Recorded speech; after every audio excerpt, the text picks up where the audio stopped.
The music industry is full of stories of bright young stars, but some shine too fast and burn out too soon. Quindon Tarver was one of those stars, blessed with a voice that could move mountains, but trapped in an industry filled with darkness. His rise to fame was swift, his talent undeniable. But behind the scenes?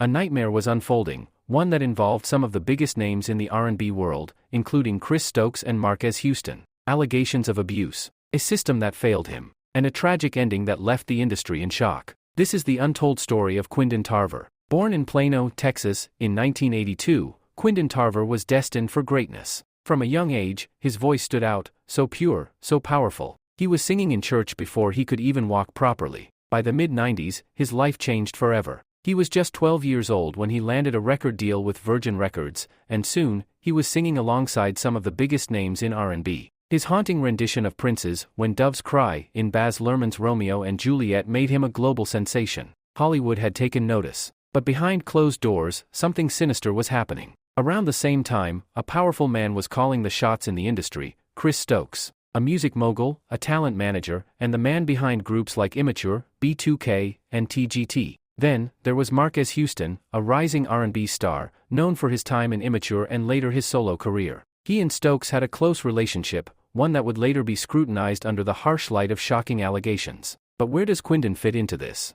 That's where things take a dark turn. As the years went by, Quindon's career faded from the spotlight. He struggled with mental health issues, substance abuse, and a deep trauma he could never fully escape. Then, in 2017, he did the unthinkable. He spoke out. He alleged that, as a young artist under Stokes' management, he suffered years of sexual abuse and exploitation. He wasn't alone. Other artists, including members of B2K, would later come forward with similar accusations. But unlike others, Quindon never saw justice. Instead, he was labeled a troublemaker, blacklisted from the industry, and left to fight his demons alone. On April 1, 2021, the world woke up to tragic news. Quindon Tarver was gone. He died in a devastating car crash at just 38 years old. Many speculated that his years of trauma, pain, and struggles with mental health had contributed to his fate. The industry failed him. The people who were supposed to protect him looked the other way. And in the end, he became another casualty of Hollywood's darkest secrets. To this day,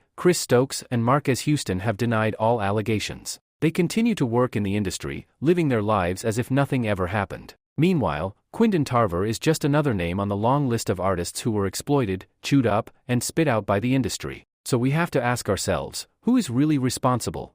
And more importantly, how many more victims are out there? Do you believe Quindon's story deserved more attention?